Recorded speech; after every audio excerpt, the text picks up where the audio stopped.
الدین الخالص. إن الحمد لله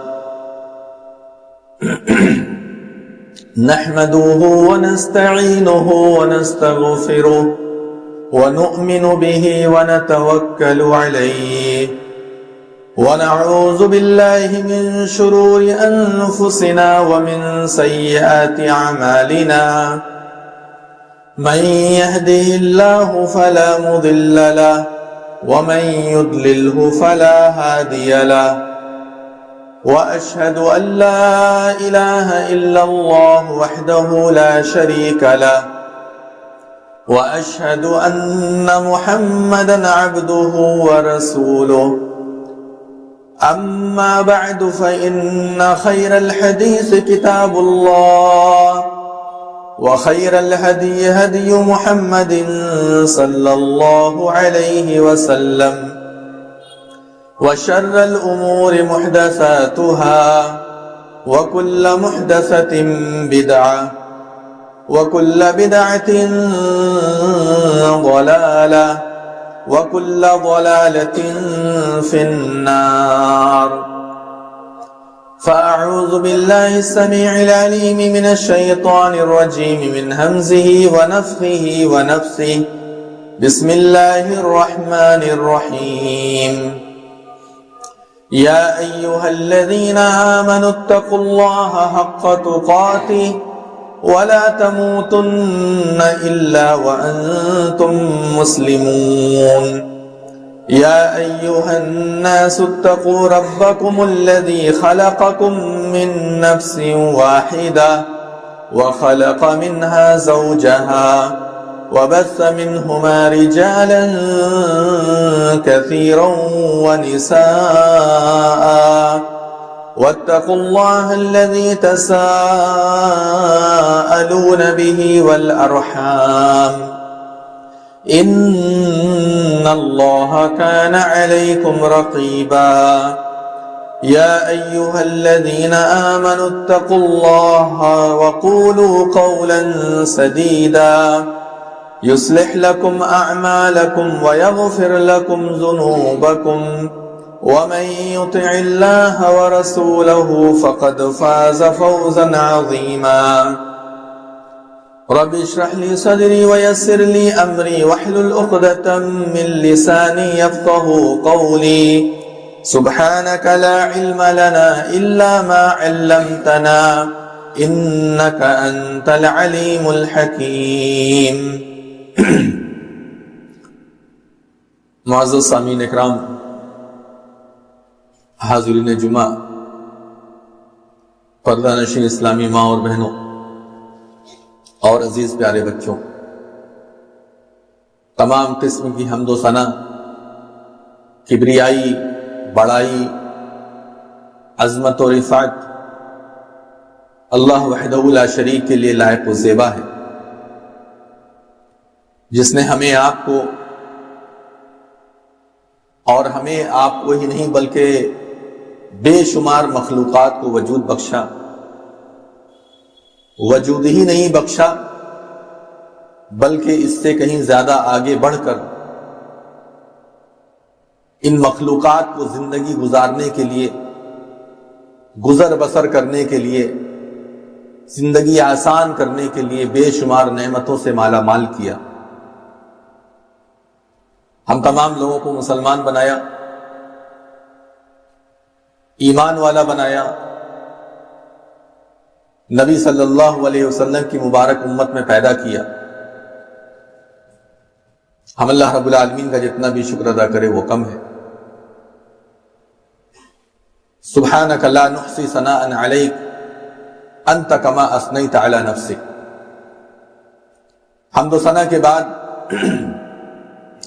درود سلام، رحمت برکت نازل ہو اللہ رب العالمین کے تمام نبیوں پر، تمام رسولوں پر، تمام انبیاء اکرام پر، بالخصوص اس کے سب سے آخری نبی، سب سے آخری رسول، جن کا نام نامی اسم گرامی احمد مجتبیٰ محمد مصطفیٰ صلی اللہ علیہ وسلم ہے، جن کو اللہ رب العالمین نے اس دنیا کے اندر رشد و ہدایت کا پیکر بنا کر مبعوث کیا، جن کو اللہ رب العالمین نے اس دنیا کے اندر رحمت للعالمین بنا کر مبعوث کیا۔ اللہ تبارک و تعالیٰ اپنے نبی پر درود سلام رحمت برکت نازل فرمائے۔ اللہم صلی وسلم وبارک علی نبینا محمد وعلی آلہ وصحبہ اجمعین وسلم تسلیما کثیرا۔ معزز سامعین اکرام، ہم تمام لوگ چاہے غیر مسلمین ہو چاہے مسلمان ہو، اس دنیا کے اندر فی الحال حالیہ دنوں میں بالخصوص بڑے بڑے فتنوں کے شکار ہیں، اور یہ فتنے آزمائش یہ بعینہی اسی طریقے سے ہماری زندگی کے اندر رچ بس رہا ہے، ہمارے معاشرے کے اندر پیر پسار رہا ہے، جیسا کہ رسول صلی اللہ علیہ وسلم نے فرمایا تھا۔ تعرض الفتن علی القلوب کالحصیر عودا کہ فتنے دلوں کے اندر ایسے ڈالے جائیں گے، آزمائش، اور آزمائش مطلب کیا ہے کہ آپ کے سامنے کنفیوژن والی سچویشن آ جائے اور آپ کے لیے حق پر چلنا، صحیح راستے پر چلنا مشکل ہو جائے، اسی کو آزمائش کہا جاتا ہے۔ فتنے کا مطلب کیا ہے؟ عربی میں جو فتنہ لفظ استعمال ہوتا ہے اس کا مطلب ہوتا ہے آزمائش۔ اردو میں جو ہم لوگ فتنہ لفظ استعمال کرتے ہیں اس کے معنی ہوتا ہے فساد، جھگڑا، ڈسپیوٹ، اور عربی میں جب فتنہ لفظ استعمال ہوتا ہے تو اس کا مطلب ہوتا ہے آزمائش۔ اور آزمائش کیا ہے؟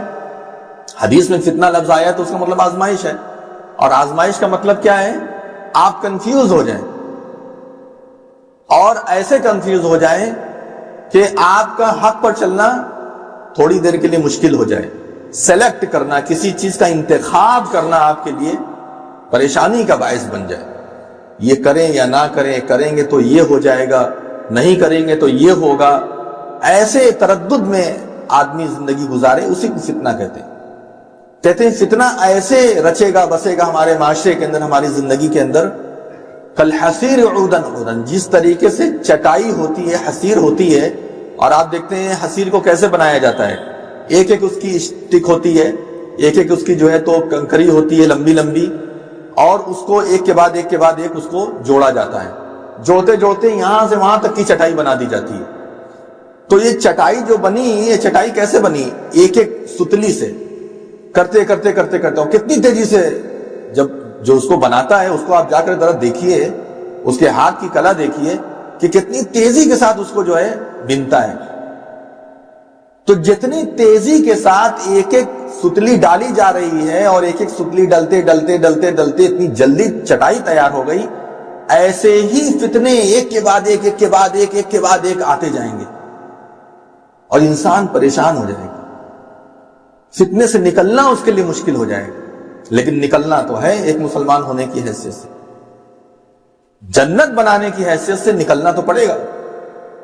اس میں رہ کر کے تو آدمی کامیاب نہیں ہو سکتا، رہ کر کے اس میں جنت تو نہیں پا سکتا۔ تو ایسے ہی مواقع پر جہاں کہ آپ فتنوں کے شکار ہو جائیں، آزمائش کے شکار ہو جائیں، وہاں پر اپنے دین کو بچا لے جانا، اپنے دین کو بچانا، اپنے نیک اعمال کو بچانا، یہ بہت بڑی بات ہے، اور یہی مطلوب ہے اسلام کا، یہی اسلام چاہتا ہے۔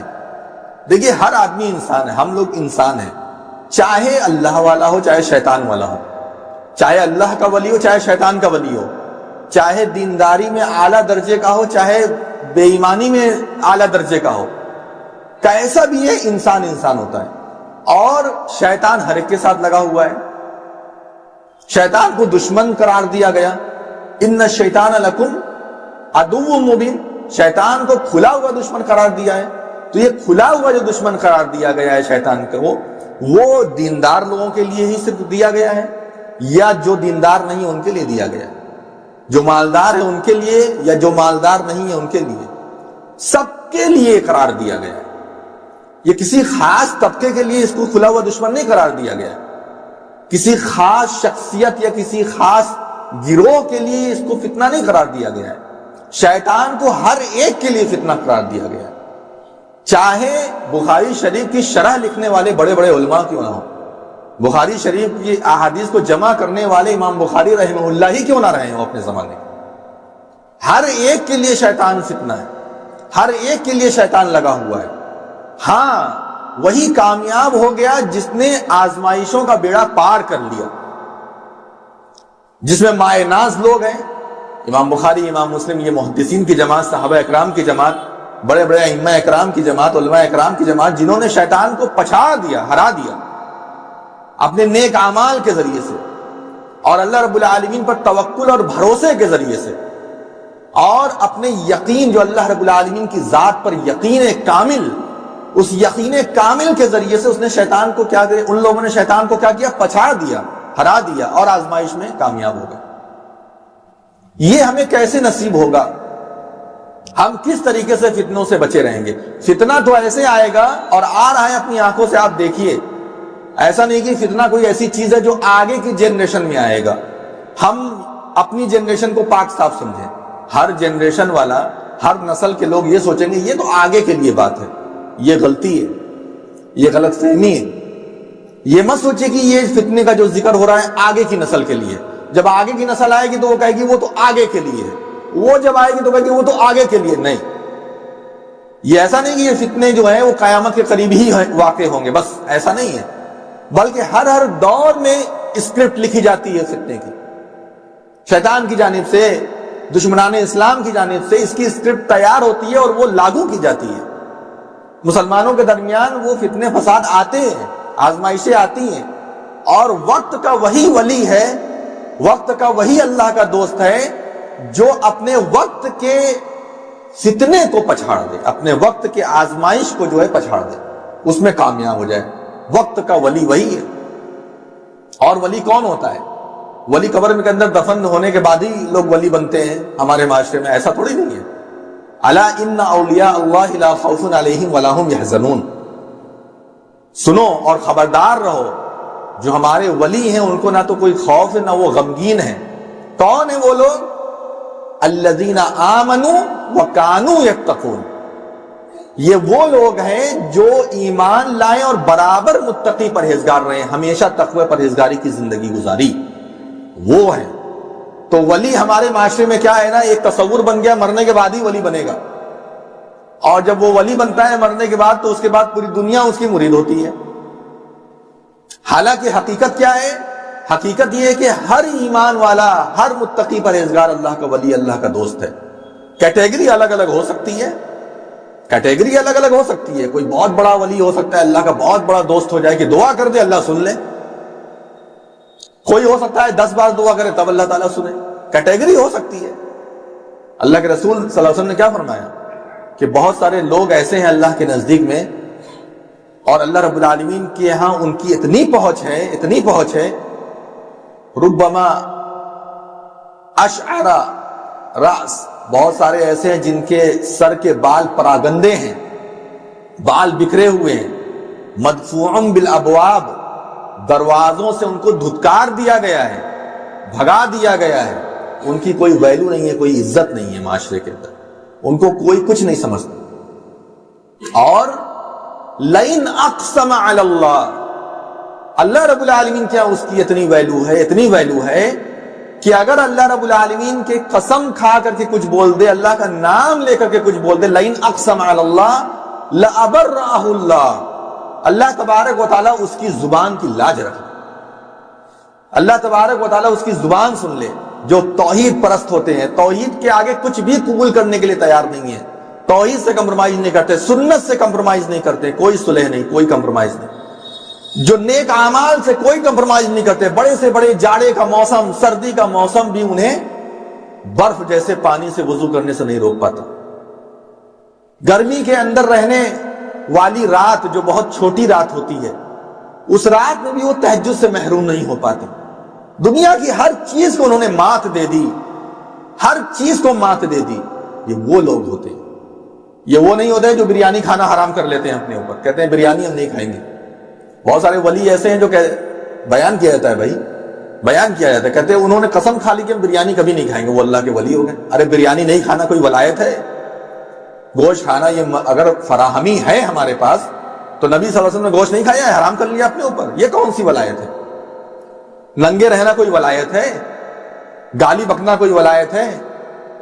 ایک بزرگ کے بارے میں آپ سنتے ہوں گے بہت، ان کا نام ہے شاید سید پور روڈ پر، غازی پور روڈ پر، پتہ نہیں کون سا ان کا نام ہے، مجھے ذہن میں نہیں آ رہا ہے، لیکن ان کے بارے میں بہت مشہور ہے کہ وہ گالی دیتے تھے اور لوگ گالی سننے کے لیے وہاں جاتے تھے. جس کو وہ گالی دے دیتے تھے وہ خوش ہو جاتا تھا کہ میری مراد پوری ہو گئی.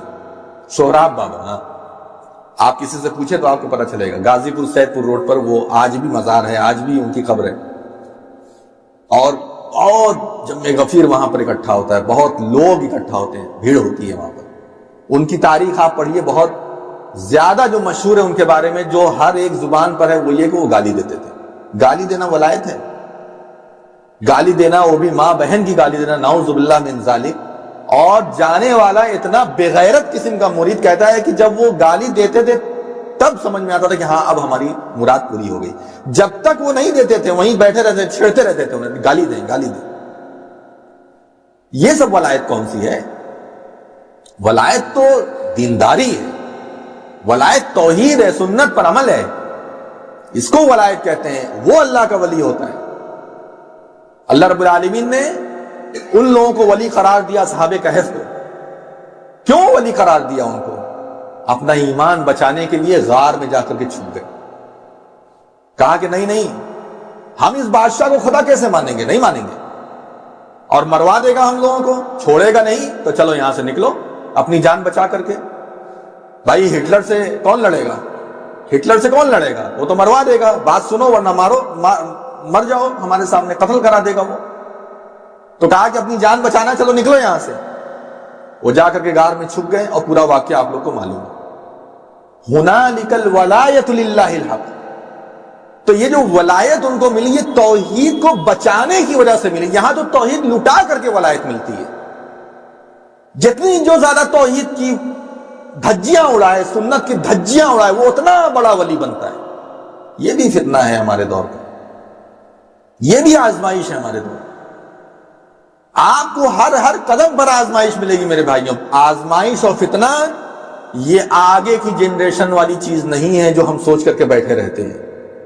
یہ ہمارے دور کی چیزیں ہوتی ہیں، ہمارے وقت کی چیزیں ہوتی ہیں، ہماری آنکھ کے سامنے کی چیز ہوتی ہے جو ہم اپنے آنکھوں سے دیکھتے ہیں.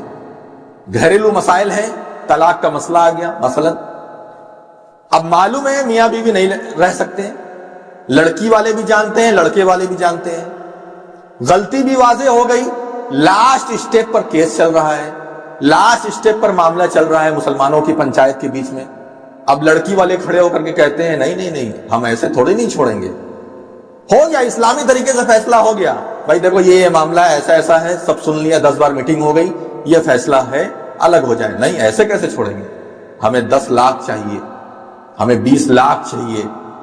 ایک صاحب نے 1.5 کروڑ مانگا تھا، ایک جہاں کا واقعہ ہے، 1.5 کروڑ مانگا. کہا 1.5 کروڑ روپیہ دیں گے تو ہم طلاق کو ایگری کریں گے، ورنہ ہم جا رہے ہیں کورٹ کچہری. یہ ہے فتنہ، یہ ہے آزمائش. کس بات کا 10 لاکھ، کس بات کا 20 لاکھ، کس بات کا 1.5 لاکھ، 1.5 کروڑ؟ کس نے یہ حکم جاری کیا ہے؟ کہاں سے یہ سب چیزیں آپ نکال کر کے لائے ہیں؟ یہ سب چیزیں تو نہیں ہیں. اور آپ جانتے ہیں طلاق کے بعد جو ضروری خرچہ ورچہ ہوتا ہے وہ تو اسلام میں ہے، باقی یہ ڈیمانڈ کرنا اور یہ کرنا وہ کرنا، یہ سب کہاں ہے؟ وہ بھی عدت کے اندر تک کی ذمہ داری ہے. جب تک عدت ہے، طلاق رجعی ہے تو عدت. اور اگر طلاق بائنہ یعنی 3 طلاق اگر ہو گئی ہے، یعنی اسٹیپ بائی اسٹیپ الگ الگ مجلس میں اگر تیسری طلاق ہو گئی ہے تو اب اس کے بعد کچھ نہیں ہے. لیکن آپ دیکھیے مسلمانوں کے مسائل کورٹ میں پھیلے ہوئے ہیں، طلاق کے نام پر، وراثت کے نام پر. وراثت بہت بڑا ایشو ہے. یہ ایک ایک انچ کا حساب ہوگا، ایک ایک بالش کا حساب ہوگا. بڑی آسانی سے ہم مار کر کے بیٹھ جاتے ہیں نا، اور اس کے بعد غریبوں میں بریانی بٹواتے ہیں، غریبوں میں رمضان میں جو ہے زکوٰۃ خیرات بٹواتے ہیں، اور دیکھو تو اس کا ہڑپ کر کے بیٹھے ہیں، اس کا ہڑپ کر کے بیٹھے ہیں. مسجد بنتی ہے تو 1.5 لاکھ لو میرے طرف سے چندہ، جاؤ بنواؤ مسجد. اب پتہ چلتا ہے اپنے بھائی کا مار کر بیٹھا ہے. کیا ہے؟ کیا فائدہ ان 1.5 لاکھ 2 لاکھ جو آپ ڈونیشن دے رہے ہیں اللہ کے راہ میں؟ وہ 1.5 2 لاکھ مت دو، انصاف کر لو اپنے گھر کے اندر، یہی کافی ہے، یہی آپ کو نجات دے گا۔ گھر کے اندر کی ناانصافی، گھر کے اندر کی وراثت میں حق تلفی، یہ آپ کو 2-2 3-3 لاکھ اللہ کی راہ میں خرچ کرنے سے بچا نہیں سکتی ہے، اس کا اپنا حساب دینا پڑے۔ ایک ایک بالش کا حساب ہے اللہ کے۔ اللہ کے رسول صلی اللہ علیہ وسلم نے فرمایا کہ اگر کوئی اپنے بھائی کا، بھائی سے مراد سگا بھائی نہیں ہے، چاہے کوئی بھی بھائی ہو، کسی کا بھی ہو، چونکہ اسلام میں بھائی بولا جاتا ہے، اپنے مسلم بھائی کو بھی بھائی بولا جاتا ہے، انما المؤمنون اخوہ، مومن آپس میں بھائی ہیں۔ تو بھائی کا مطلب سگے بھائی خالی مت سمجھو، پڑوسی بھی ہو سکتا ہے، غیر مسلم بھی ہو سکتا ہے، اس میں اس کا بھی نہیں ہڑپ سکتے، یہ نہیں کہ غیر مسلم ہے نا وہ میرا بھائی نہیں ہے چلو ہڑپ لو، نہیں، کوئی بھی ناجائز کا ایک بالش بھی اگر کسی کا ہڑپا، کسی کا ایک بالش بھی ادھر کا ادھر کر لیا، تو ایسی صورت میں اس ایک بالش کا 7 زمین ملا کر کے، ایک بالش مثال دی گئی ہے، یہاں تو بگھا بگھا ہڑپ کر کے بیٹھے ہوئے ہیں، بسا کا بسا ہڑپ کر کے بیٹھے ہوئے ہیں، یہاں ایک بالش خطرناکی بیان کرنے کے لیے ہو رہی ہے کہ اتنا بھی اگر کسی نے ہڑپ لیا کسی کا ناجائز طریقے سے، تو اتنا 7 زمین کا توق بنا کر کے اسے گلے میں ڈال دیا جائے۔ کون ہے جو ان سزاؤں کو بھگت سکے؟ کس کے اندر اتنی طاقت ہے کہ ان سزاؤں کا بوجھ اٹھا سکے؟ اور ایک روایت کے اندر آتا ہے اسے 7 زمین میں دھسایا جائے گا، وہ دھستا رہے گا یہاں تک کہ قیامت آئے گی، پھر قیامت کا حساب اپنا الگ، ویسے ہی دھستا رہے گا۔ آپ دیکھیے ہم اپنے بھائیوں کے ساتھ کیا انصاف کرتے ہیں، جو گھر میں 20 پڑا وہ اپنے حساب سے گھر بنوانا شروع کر دیا، اور جب حصہ لگانے کا وقت آتا ہے یہ تو ہم نے بنوایا ہے، تمہارا کیسے ہو گیا، یہ تو میں نے بنوایا ہے، پیسہ لگا لگا کر کے تمہارا کیسے، کیوں بنوایا؟ جب حصہ نہیں لگا تو اپنا مال اس میں کیوں لگایا؟ پہلے انصاف سے حصہ لگاؤ، وراثت تقسیم کرو انصاف کے ساتھ، اس کے بعد بنواؤ جو بنوانا ہے۔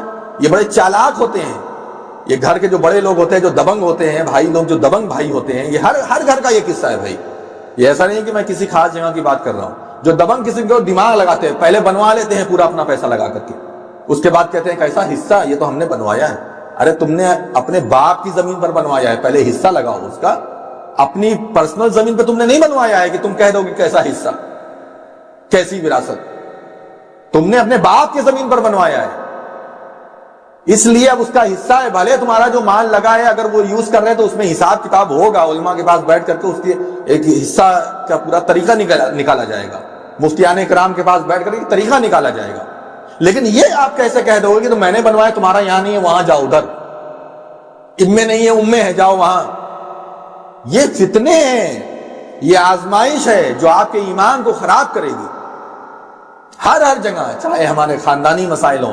خاندانی مسائل میں تو مسلمان اس قدر بے راہ روی کا شکار ہو چکا ہے، اس قدر بے راہ روی کا شکار ہو گیا کہ الامان والحفیظ، اور سب سے زیادہ اسلام میں خاندانی مسائل کو بیان کیا گیا۔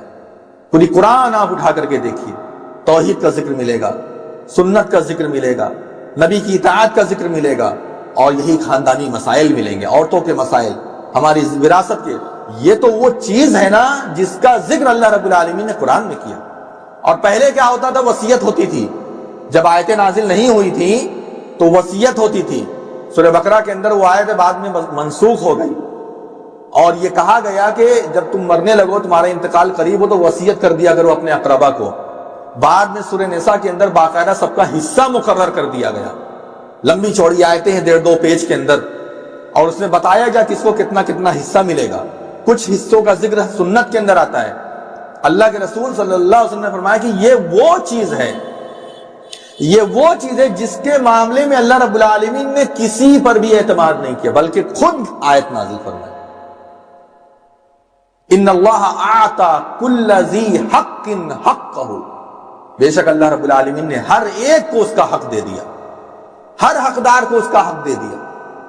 فلا وصیت لوارث، لہذا اب وارثین کو وصیت نہیں کرو۔ ہمارے بہت سارے یہ باپ لوگ کی بہت بڑی بڑی غلطیاں ہوتی ہیں۔ اب ایک والد ہے، اب اس کی پراپرٹی ہے اپنے سامنے، اب وہ سوچتا ہے اچھا اس کو انصاف کرنا چاہیے، تو وہ بھی انصاف نہیں کرتے، کسی لڑکے کو زیادہ دے دیا، کسی کو کم دے دیا، کسی کے نام کچھ لکھ دیا، کسی کے نام کچھ ہٹا دیا۔ یہ سب آپ کے اختیار میں تھوڑی نہیں ہے۔ یہ جو پراپرٹی ہے، پراپرٹی کا اختیار کیسے بٹے گا، اس کا اختیار اللہ نے خود اپنے ہاتھ میں رکھ لیا ہے۔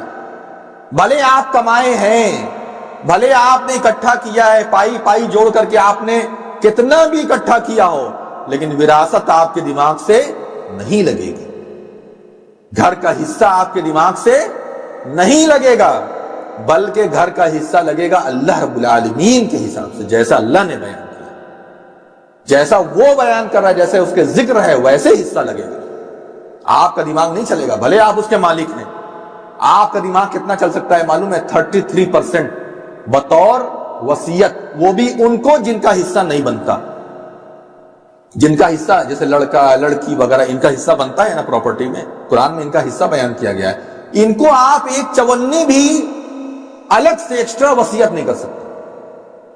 آپ ہی نہیں کرتے ٹھیک ہے تمہارا حصہ جو ہے وہ اتنا لگے گا، یہ میرے طرف سے تم رکھ لو، یہ ظلم ہو جائے گا۔ اور نعمان بن بشیر رضی اللہ عنہ والی حدیث آپ کو معلوم ہی ہوگی کہ ایک لڑکے کو انہوں نے کچھ دیا، اپنی ایک اولاد کو کچھ دیا، تو ان کی بیوی نے کہا کہ یہ تو مجھے سمجھ میں نہیں آتا، اس پر جاؤ نبی کو گواہ بناؤ۔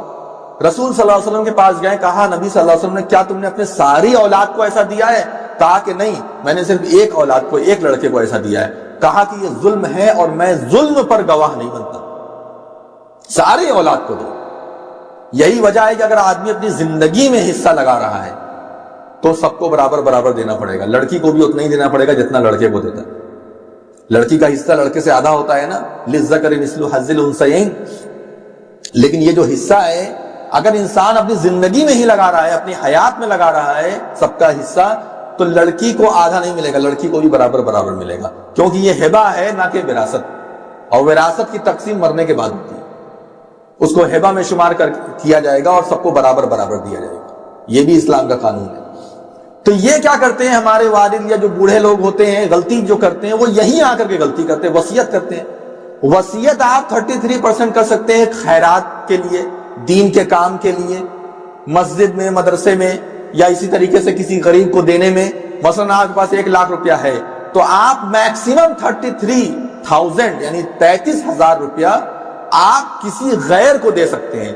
66,000 یا 67,000 تقریباً آپ کو اپنے اولاد کے لیے رکھنا ہی پڑے گا۔ آپ 33% سے زیادہ وصیت کسی کو نہیں کر سکتے۔ اگر آپ نیک کام بھی کرنا چاہتے ہیں، مسجد وغیرہ میں دینا چاہتے ہیں، تو آپ 33% ہی دے سکتے ہیں، اس سے زیادہ نہیں دے سکتے۔ ثلث سے زیادہ، ثلث ہم کہتے ہیں عربی زبان میں، ثلث سے زیادہ آپ وصیت نہیں کر سکتے کسی کو بھی۔ آپ اگر کسی غریب کو دینا چاہتے ہیں، مثلا کسی مسجد میں، مدرسے میں کسی عالم کو دینا چاہتے ہیں خوش ہو کر کے، تو آپ کتنا دیں گے؟ 33%، اس سے کم ہی رہے گا۔ آپ چاہے 10% دیں، چاہے 2% دیں، چاہے 5% دیں، میکسیمم اگر آپ دینا چاہیں گے 33، اس سے زیادہ نہیں دے سکتے۔ باقی آپ کو رکھنا ہی پڑے گا اپنی اولاد کے لیے۔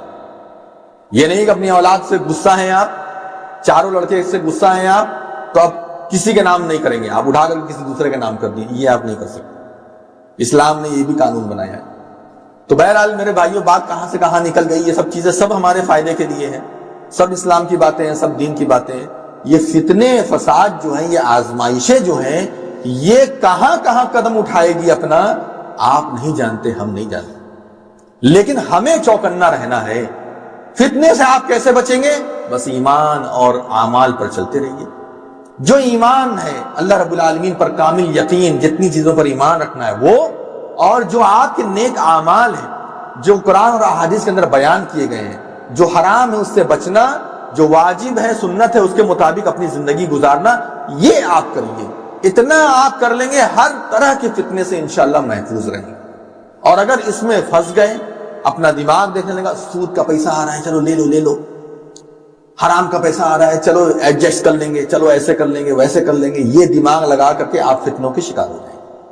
اگر آپ کو فتنے سے بچنا ہے تو خالص بالکل یکسوئی کے ساتھ دین حنیف کا جو آبجیکٹو ہے اس کے طریقے سے آپ قرآن اور حدیث کے مطابق اپنی زندگی گزاریے، انشاءاللہ ہر طرح کے فتنے سے محفوظ رہیں گے۔ اللہ رب العالمین ہم لوگوں کو ان باتوں پر عمل کرنے والا بنا دے، قرآن اور احادیث کی ہر تعلیمات پر عمل کرنے والا بنا دے، ہر قسم کے فتنے فساد سے اللہ تبارک و تعالی ہم لوگوں کو محفوظ رکھے۔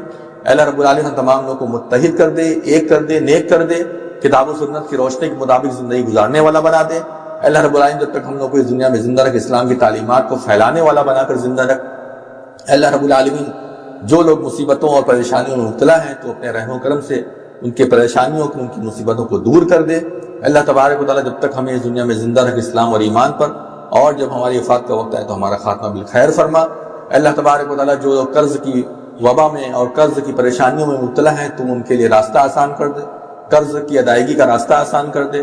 اللہ تبارک و تعالیٰ جو لوگ بے اولاد ہیں تو انہیں صاحب اولاد کر دے۔ ہم تمام مسلمانوں کی ہر قسم کی پریشانیوں کو دور کر دے۔ اللہ تبارک و تعالیٰ ہماری جان مال، عزت، آبرو، ہر چیز کی حفاظت فرما۔ ہمارے مساجد، مدارس اور جتنے بھی اسلامک انسٹیٹیوٹ ہیں ہر چیزوں کی حفاظت فرما۔ اللہ رب العالمین ظالم حکمرانوں کو ہم تمام لوگوں سے دور کر دے، امن اور سکون کا گہوارہ ہمارے ملک کو بنا دے۔ ہم تمام لوگوں کو عزت اور آبرو کے ساتھ زندگی گزارنے کے لیے راستے کو ہموار کر دے، راستے کو آسان کر دے۔ آمین یا رب العالمین۔ اقول قولی ھذا واستغفر اللہ لی ولکم ولسائر المسلمین من کل ذنب فاستغفروہ انہ ھو الغفور الرحیم۔